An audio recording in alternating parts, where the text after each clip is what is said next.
Okay, let's unpack this. What if? What if love hits you like lightning? You know, that immediate spark that just demands something huge, like an epic quest. Right, a quest that tests everything you've got. Exactly. And that's pretty much the hook for Jamshid's quest, Love Beyond Seven Gates, isn't it? It absolutely is. And today we're diving into that very first episode, Love in the Land of Fairies. Yeah.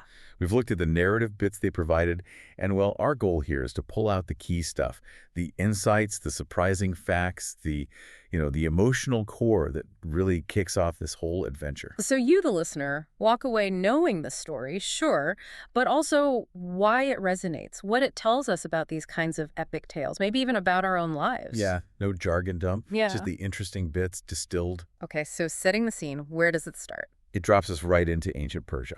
Yeah. But it's not just historical Persia. It's steeped in magic. Okay. Think deep, ancient forests. Trees so tall, their leaves kind of shimmer in the moonlight. You can almost hear the crickets, these weird ethereal songs in the background. Uh-huh. And there's this mist, not just fog, but this like living, shimmering veil on the ground. It feels mystical, like crossing a threshold. Yeah, you immediately know you're not in Kansas anymore. So who do we meet first? We meet Prince Jamshid. Young guy, jet black hair, eyes full of, well, valor. The text actually says he's like a sun, his courage blazing in his chest. Oh, wow. Okay, so your classic hero figure. Pretty much all courage and, potential. But then there's Bahram, his companion. Ah, the sidekick. Sort of, but maybe more. He's this jovial warrior, always ready with a joke. It's a great dynamic. Jamshid's the noble engine, Bahram's the human touch, the reality check, maybe. Keeps things grounded, makes sense. So Yeah. they're just hunting. Right, out in this magical forest. Yeah. And then boom, fate steps in. Yeah. Out of that swirling mist comes Khorshid. The fairy maiden. Exactly. Yeah. Golden hair, eyes like stars. Clearly not of the mortal world. Magic isn't just something she does, it's what she is. And Jamshid's reaction. Instantaneous. Totally profound. His heart races, he actually murmurs, "You're like dreams I've never dared to dream." Whoa. So no small talk then. None at all. It's that immediate soul-level connection. Love at first sight, cranked up to 11. It feels almost destined, like he doesn't choose the quest, the love demands it. Powerful stuff, like old myths. Yeah. But there's always a catch, right? You mentioned her smile was mysterious. Yeah, and she gives him a warning. She says basically, my love comes at a price. 7 magical gates stand between us. 7 gates. Okay, so the quest is laid out. Instantly. Yeah. It's not just fall in love, it's prove you're worthy. The price of love is a huge multi-stage trial. Sets up the whole narrative arc right there. And Bahram, what does he make of all this? Oh, Bahram's great. He just kind of chuckles and says, Jamshid, it seems this hunt has turned you into the prey. Ha, perfect. Keeps it real. Totally. But Jamshid, he's completely smitten. Doesn't even blink. He swears right then and there he'll conquer those 7 gates for her. He just dives right in. But what are these gates? Khorshid explains. Each one's guarded. We're talking dragons, powerful sorcerers, maybe even tricky fairies. Big league stuff. Right. And crucially, she mentions a special magical amulet. He needs it.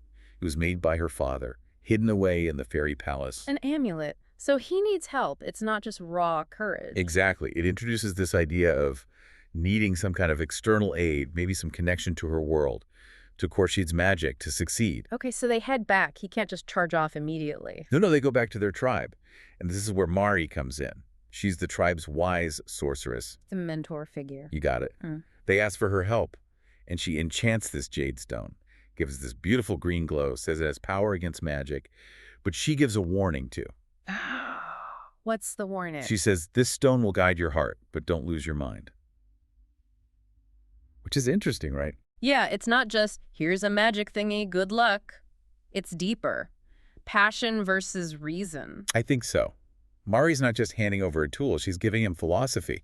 The amulet helps, it guides, but he still needs to think, stay composed, especially with all the magic and, well, intense emotion involved. Connects the fantasy to something very human. Meanwhile, Jamshid's prepping, sharpening his sword, which apparently has ancient runes etched on it. Yeah, adding to the epic feel.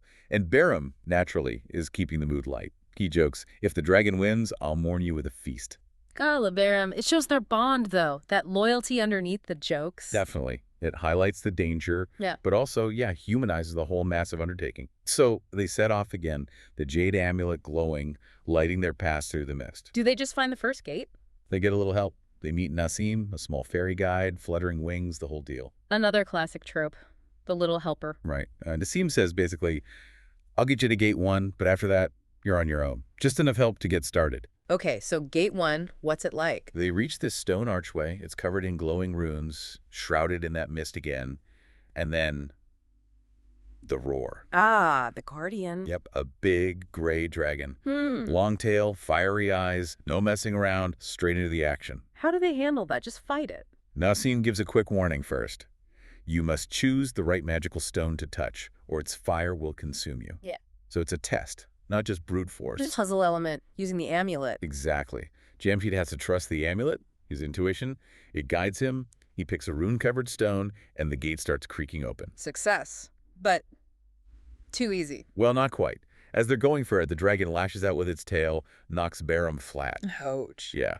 But even then, Barum, on the ground, laughs and shouts, this dragon's got a sense of humor. Unbelievable, even then. Even then, they scramble through the gate just as it closes, the dragon roaring behind them in the mist. Wow. Talk about an entrance and an exit. Yeah, that moment with Barum, it just cements their whole relationship, and the amulet's light cuts through the darkness on the other side.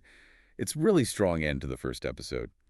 Danger faced, danger overcome, but much more to come. What a way to kick things off. So Jamshid and Barum survive the first gate thanks to the amulet, Jamshid's nerve, and Barum's resilience, I guess. His humor, yeah. Yeah. The narrator wraps it up nicely. Something like, Jamshid's heart was set ablaze by love, but 6 gates loomed ahead.